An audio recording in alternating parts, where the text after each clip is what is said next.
Also known as On the Deck. My name is Adam Arduna. This is my mom, Gina.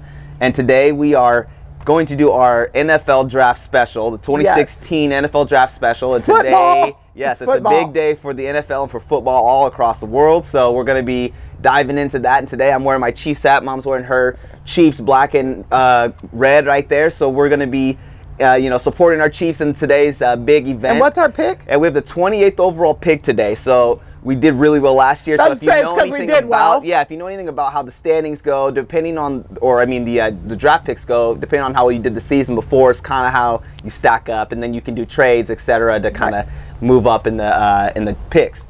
But today we're going to specifically be talking about this year's quarterback draft class, and two guys specifically who have been making a lot of noise, have been in the headlines quite a bit, and these are quarterbacks that you wouldn't necessarily think would be the main guys that you would want to be your franchise quarterbacks, or really just be the franchise quarterbacks. Right. But they've been getting a lot of press this offseason, and rightfully so for some of their statistics, but traditionally you would say, I don't know. And so the two guys we're talking about are Jared Goff out of California and Carson Wentz out of North Dakota State. Some very interesting picks, and we're going to go into it today. And just my first question to you is, what do you think of Jared Goff? Not Carson Wentz, Jared Goff out of Cal. I appreciate how you started with Jared Goff. Okay, I'm going to say this. I think that I got to watch Cal play, and they were better than I thought they would be, and they had a decent schedule out of the Pac-12. I've been a little bit of a hater on the Pac-12. Right. I think they play a kind of a softer style, catch with your toes on the line, get out of bounds kind of style of football. But that being said, you have to have quarterbacks to gunsling in that style of football. Yes, there's a lot of quarterbacks that come out of the Pac-12. There's a lot of quarterbacks that I think translate well to the NFL because it's a good gunslinger. Now, they don't always come up from under center, so that becomes a challenge. But you do have good arms and good accuracy out of the Pac-12. So for that, I think Jared Goff is a good pick. And I think coming out of Cal, he's played on the spotlight. He's been up against some pretty decent, good Division I competition. So I don't think I would take him as the #1 overall pick, just to be honest with you. But I would take him over, who the next guy we're going to be talking about. Okay, but maybe we should do this. On a scale of 1 to 10, this is just a Gina scale. I get it. But I would give him like an 8. Okay. And to me, you don't get your #1 overall draft pick to an 8.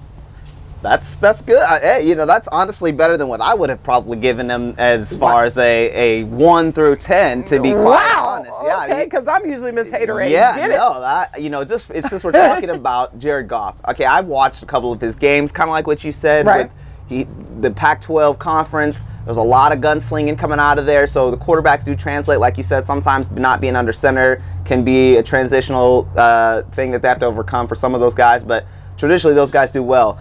As far as Jared Goff, I watched that Utah game. I watched the whole game, and I'm not trying to just go off of that as his overall one game. It's one game, and people have bad games, but he did throw 5 picks, and what I did see in that, it was 5. It's just awful. It was bad. It was bad. I mean, and what I did see out of that, though, was that he was willing to go back out there. Sonny Dykes is a great coach for Cal, and he kept putting him out there. Said, "You're our guy. You're going to lead us. I don't care how many interceptions you have." And what I appreciated out of that is that he was able to go out there and continue to try to do the best that he could.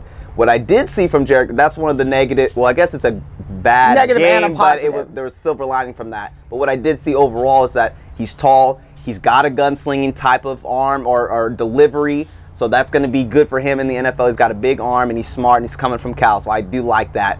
I would probably put him at a 7 or 7.5. I would maybe not give him an 8, not but quite an 8. A 7 or 7.5, just because I still don't believe in him quite that much, like I have seen in some of the other quarterbacks of the previous drafts. Well, I'm excited to get into the other quarterbacks, but go ahead. Then the second quarterback that's making the headlines just as big as Goff, if not more than Goff, is the guy out of North Dakota State in Carson Wentz. This kid is 6'6", 225 pounds. He's won 3 national championships. He's a great talent coming out of North Dakota State. The big knock about him is that he's coming out of North Dakota State. And so that's one of those things it's hard to judge. It's hard to judge on some of the skills that he has because the level of competition isn't quite there. So I'm going to just go ahead and pass it to you. What are your initial thoughts? What do you think on Carson Wentz, and what do you think he may do in the NFL? And that's the only way I know how to say it. Now, I'm not saying, listen, Mr. Wentz and your mom, I'm not trying to insult you personally. I'm sure you're a lovely young man. But when you have gone to Division I games and you've watched firsthand I the guess we talent. should say FBS games. FBS, because they are. yes. You're right. They're FBS both games. Division Yeah, One, but yeah. FBS game. I'm saying it too. So yeah, 1A, FBS, 1AA, whatever. That's the technically correct. Yeah. Yes, yes. but when you go game after game after game and watch what the quarterbacks go through, the linemen go through, the receivers go through, and the level of talent and speed coming off of the defenses, and then you flip over and watch a FCS game or 1AA game, and you see decent speed and decent talent. You see one or two guys who could play anywhere, but you don't have 45 guys who could play anywhere, 70 guys who could play anywhere. Practice after practice, game after game, week after week, pounding on you. It's really hard for me to give this guy credibility because it's easy to look like an all-star when you are up against guys who are, I don't want to say secondary, JV but or something. Exactly. It's like the same level. If you go out and play basketball against a bunch of 7th graders, you are going to look like Michael Jordan has come back on the floor. MJ, Exactly. And that's my point. You can't judge this guy by the talent level that he played. Did he make the right passes? Did he do the thing he was supposed to? Sure. But so could a lot of people when you're not playing the same level of talent. So you might 1 to skin tail on 1 to skin tail. 1 to 10 scale. See, I'm hating too much and I can't talk. On that, just from the 2 games, I'll be honest, just the 2 games that I saw, I'd give him like a 7. Sure. Minus. I know minus 7 minus. but that's where I'm going with that. Sure, 7 minus. It's terrible, but that's what it is. You know, I totally agree with you. I think it's really hard to it's hard because these are guys that have worked hard to get to this point in time of their career. Clearly they're smart, they're good young gentlemen.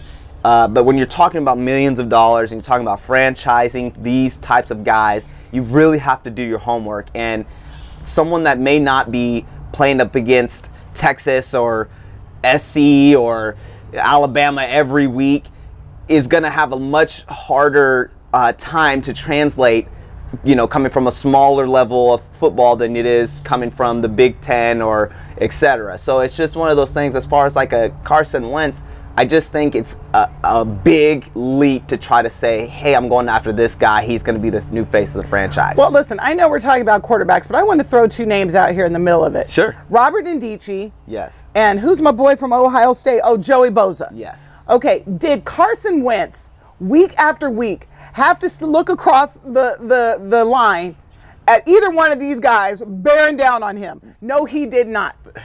No, he did not. And the NFL, where he's now about to go, is full and loaded with guys like this. Correct. And that's my problem. He didn't face that level of competition, and now you're going to jump even ahead like that. Well, what's our guy Mark Schlereth always do it, and then when it comes to the quarterbacks and the speed of the game, he says, with that cadence, it's blue 80. Everything changes. So it's just going to be a huge uphill battle. And so with that, there's still some quarterbacks we want to talk about. We've got Connor Cook out of Michigan State. We've got Brandon Doughty out of Western Kentucky, who led all college football the last 2 years in passing. You've got Cardell Jones out of Ohio State, Joey Bosa's teammate. There's a plethora of other guys out there. Paxton Lynch out of Memphis. And my boy Dak Prescott. Dak Prescott, exactly. There's a lot of guys out there. Well, then you reminded me Cody Kessler. And then Cody Kessler out of USC. There are guys all over the place that are worthy guys that are they're right in that same range, 7 to 8, 8.5 plus, that you could have be on your team. Don't you have Christian Hackenberg out of Penn State? And Christian Hackenberg, who was freshman All-American at Penn State. I mean, it's one of those things where you have to really look at the whole bevy of guys and just say, there's, is it just these two, or is there everyone? And I don't know where the big fascination is. Well, let's do the ranking. Let's do the ranking, because I said 8 on Carson, not on Carson, Jared Goff. Jared Goff. We're just messing each other up today. Jordan Carson. Yeah, Jordan Carson. Yeah. See, this is how bad it is. Yeah. This is how nobody Jared messed Goff, up Marcus Mariota's name last year. Right. Okay, but anyway, okay, so I'm at 8 and a 7 minus. Yeah. So I'll throw out a name and then we'll rank them. Okay. So Cardell Jones out of Ohio State. Yeah, I would give him a 7.5. Okay. 7.5. I would too. And last year, if he'd have come out like he should have last year, he'd have got a 9 across the board. Thank you. I would have get exactly. All right. Connor Cook, Michigan State. I'm probably giving him a 7. I'm probably going to go with the 7. I agree with that. I've been hard on Connor Cook, but I'd give him a 7. Yeah. Dak Prescott, my boy out of Mississippi State. I love me some Dak Prescott. Because I'm trying not to get my own emotions. Yeah, get your emotions in there because we really like him. I think he's another guy that if he would have came out his junior year, he would have probably ranked in the 7 or 8 range, 8.5, maybe 9 range potentially. Right. I think the best he's coming into this draft is a 7, maybe 7- as you go with your 7 scale. We've made a new one. 7-. I'm going to have to agree with you. I'm not going to put a 6 in front of him because he's better than that, but he's a 7- for me. Yes. Okay, so where are we at that? Okay, Paxton Lynch out of Memphis. This is one that I think a lot of people are going to miss on. I think he's an 8. I think he's got a huge upswing coming out of Memphis. Big guy as well, 6'7", cannon arms, smart athletic guy. I think he's at a diamond in the rough, at least a 7.5 or an 8. Well, your boy John Gruden seems to think that this is the guy in the draft. Loves him a lot. Loves the potential, says he needs a patient quarterback coach. Who doesn't? Right. Coming up out of college. I'm with you. I think he's a solid 8 on there. Yep. And Memphis, you heard us. We talked about and the they were AAC good. all yeah. year. AAC, yep. I think he was great. And they hadn't won until he got up there. Exactly. Okay, so then your boy Cody Kessler out of USC. Yeah, Cody Kessler, this is, again, a lot of these quarterbacks have been victims of coming back for their senior years. Oh, that's such a good point. It's just really tough on some of these guys because they're earlier years, sophomore, juniors, or, freshman years, they were really, really good. And so these guys were projected as #1 overall picks, top 5 picks, et cetera, and they've decided or elected to come back, which is great. I love when guys come back, but sometimes it does hurt you. And so Cody Kessler, who is one of USC's all-time leading passers, is still very capable of being an NFL quarterback. I think he's probably a 7, but it would have been better for him to come out the year before. All right, then Brandon Doty, and I think it's important because I'm throwing some shade at North Dakota State, but Western Kentucky is an FBS school. Yes, they're in the Conference USA. But what you call a mid-major kind of conference. Yes. So how do you rank him against like somebody coming out of North Dakota State where they've been completely dominant? Yes. Well, what I do with that is that this was a team that was previously 1AA or FCS for a while too, but they've had so much success winning. The Hilltoppers at Western Kentucky have now become Division I. They've joined a Division I conference or a FBS conference, and they've done very well. So for me, to me, he elevates over Carson Wentz just because he's playing teams that are night in and night out better than than South Dakota State and South Dakota and the teams out of the Missouri Valley. It's nothing against some of those athletes. Look at who he's competing against. It's just not the same. And it's not the same. As you said, as where maybe North Dakota State may have, 10 guys that could go anywhere else, and those other teams, there's 50 guys that could go anywhere else. And so it's just one of those things where, and Brandon Doughty's case, he's a gunslinger as well. Kind of reminds me of I don't want to say he's Brett Favre, but just kind of that mentality that he has. He's not afraid of throwing the ball deep and, double coverage. It gets him in trouble, but he does a really good job, and so I definitely put him as like at least a 7.5. Okay, well, last guy on our list is Christian Hackenberg out of Penn State. Okay, that's an interesting one. It is an interesting one. I didn't rank Brandon Doty. Yeah, you didn't. Yeah. I'm going to defer to you on this. I'll be honest, I didn't watch a lot of Western Kentucky. Okay, yeah. Did I miss a couple? And you missed Cody Kessler. Oh, Cody Kessler, to me, he's an 8. Okay, yeah. Cody Kessler's an 8. That's why it doesn't even debate. Right. I'm going to just have to defer to you on Brandon Doty, and I don't want to be, people accuse me of being a hater. I don't want to be a hater. So I don't really know, so I'll just have to go with that. Yeah. But I did get to watch Christian Hackenberg. Right. And so what's your opinion, and I'll give you mine. Yeah, first off, I think he had to go through a lot of stuff with Penn State. There's a lot of controversy. There's a lot of trials and tribulation, and he was one of the main guys to take that leadership role and say, we're going to make Penn State as good as we can through this time, and I really appreciate him. He's a good quarterback, great freshman year, like I said, and I think he's been a victim of coming back his senior year. I think if he would have went earlier, he would have had better chances. But I think he's probably at the 7 range right now. But that's still really good for coming out of I would say that too, and I think a 7 is a decent rank. Yeah. But Todd McShay was saying that I'm borrowing this, but he has tiers. Tier 1 are the elites, and then Tier 2 is good guys, first rounders. Then Tier 3 is like guys who can go late in the draft. Todd McShay doesn't have any of these quarterbacks in his Tier 1. No. And I think it's evident, and not like we're Todd McShay, but I don't give a 9 to anybody in this thing. No. I really don't. And that's fair to say. That's fair to say. In some drafts, you can sit there and be like, yeah, Andrew Luck, RG3, those guys were 10s. It was literally splitting hairs between who you wanted. Well, what would you say when Colt McCoy and Sam Bradford, there are classes that came out where you've got guys who are starting at 9. Yeah, right, exactly. And last year, whether you like Mariota or not, whether you like Jameis Winston or not, you got a 9 and a 10 coming, boom, boom, boom. Correct. This is a class full of 8s on the high end. Correct.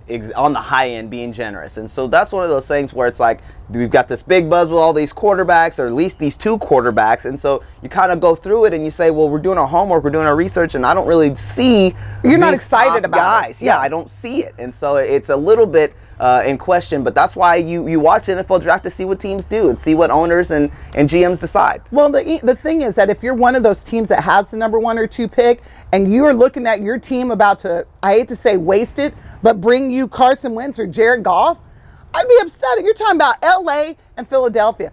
I'd be upset. See, we're sitting back waiting for number 28 because we got a quarterback. Right, yeah, we got a cadre of running backs. We got a decent line. Yeah. We can pick up another corner, but we can wait till 28. Right. If we were sitting on the number 1 pick and this is what we had to go for, I would be upset. But quite frankly, I mean, I would. I would be agree. heated. It would be a tough go. I'd be out of Arrowhead with the sign. I mean, I wouldn't be happy about it. Exactly. We would be trying to get some free agency guys or something because it's just not really here in the draft right now. But our coach and our GM, they know what they're doing. Absolutely. So and we're good. And as far as what we're looking for, like exactly like you said, we're looking for another receiver or maybe a corner or secondary guy because we lost some of those guys through off-season trades. And so as far as the Chiefs are looking for, if we can get another DB guy or another defender somehow, kind of in that nickel position, that would be great. And I know we're going to be fine today in the NFL draft, so it's going to be fun. I'm excited. We're all excited. This is why we do this. Football, thank you. It's NFL football. draft. Yep, this is the 81st NFL draft. This is the second year it will be held back-to-back in Chicago. So all that stuff is going to be fun, and we're just excited to get it started. We need to do that. What's it? A quick 6 hours? Is it 6 hours? We don't know. I don't know. Let's just get in the car. I just want to go. I want to be at the NFL town. Whatever. We don't know. Yeah. Well, there you have it, folks. That's us from On the Deck. Once again, my name is Adam Ardoon. This is my mom, Gina. We want to say thank you for your time, and we